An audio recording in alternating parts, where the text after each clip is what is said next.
इसका जो बंदी है वो किस लिए है? आप देखेंगे कि 21 का बंदी जो SC ST का आरक्षण था, आरक्षण में वर्गीकरण जो सुप्रीम कोर्ट का फैसला है उसके खिलाफ में पूरे देश के SC ST सामाजिक कार्यकर्ता के द्वारा आह्वान किया गया है 21 अगस्त भारत बंद का। इसीलिए आज भारत जगत माझी परगना महल रामगढ़ जिला का बैठक हो रहा है और भारत जगत माझी परगना महल इस बंदी का पूर्ण समर्थन करती है। और 21 अगस्त को भारत जगत माझी परगना महल पूरे दमखम के साथ पूरे रामगढ़ जिला के SC और ST से अपील करती है, साथ में बुद्धिजीवी से भी अपील करती है। ये जो आरक्षण समाप्त करने का मनुवादी सोच है इसके खिलाफ में 21 तारीख को पूरे भारत बंद का समर्थन हमारे साथ में पूरे जो मांडू रामगढ़ के बुद्धिजीवी हैं वो भी आए और हमें साथ दे और इस बंदी को सफल बनाएं। मैं महादेव मांझी भारत जगत माझी परगना महल रामगढ़ जिला प्रभारी रामगढ़ जिला से धन्यवाद। और थोड़ा हम जानना चाह रहे हैं इससे SC ST को क्या नुकसान होने वाला उसके लिए थोड़ा बताइएगा। देखिए, पहले तो एक आरक्षण दिया गया था कि SC ST के जो पिछड़े हुए लोग हैं उनको सभी संस्थानों में एक प्रतिनिधित्व उसकी हो के लिए आरक्षण दिया गया था। आरक्षण कोई नौकरी या कोई रोजगार का व्यवस्था नहीं है। रोजगार रूपी के लिए भारत सरकार बहुत सारे कार्यक्रम चलाती है। आरक्षण SC ST का सभी संस्थानों में एक प्रतिनिधित्व हो इसके लिए आरक्षण दिया गया था। लेकिन आप देखिएगा कि 70 सालों में भी OBC मात्र 4% अभी तक उसको आरक्षण प्राप्त हुआ है। उसी तरह SC ST का भी देखिएगा तो 1.5-2% ही अभी तक आरक्षण के रूप में उसको मिल पाया है। और अभी भी देखिएगा कि वो सब भारी तादाद में वंचित है या भारी अंकों में पिछड़े हुए हैं।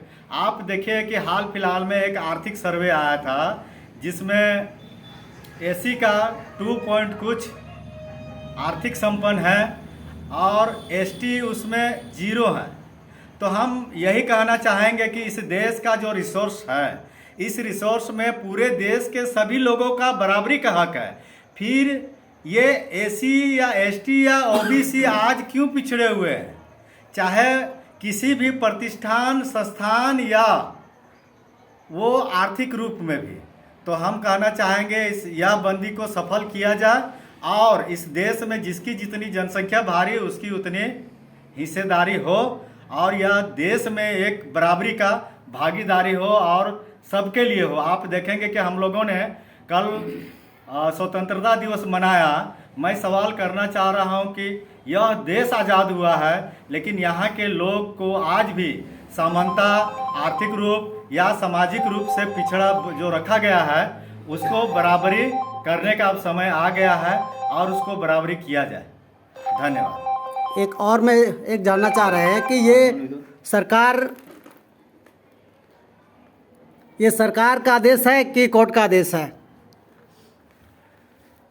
यह आदेश तो सुप्रीम कोर्ट का है लेकिन मैं कहना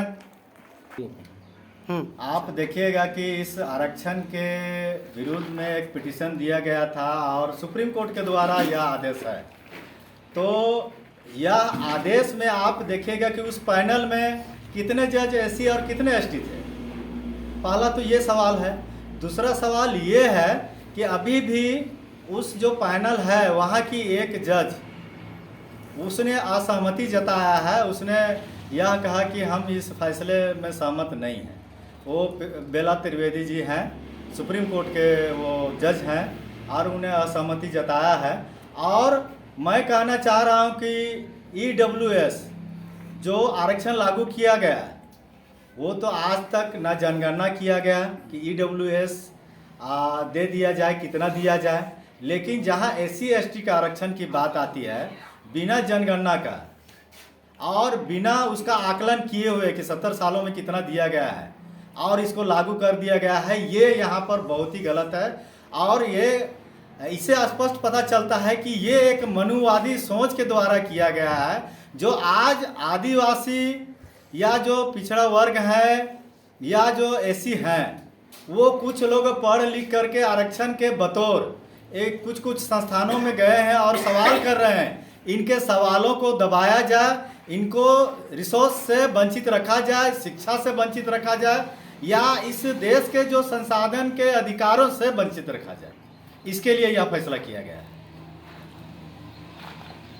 धन्यवाद जानकारी देने के लिए।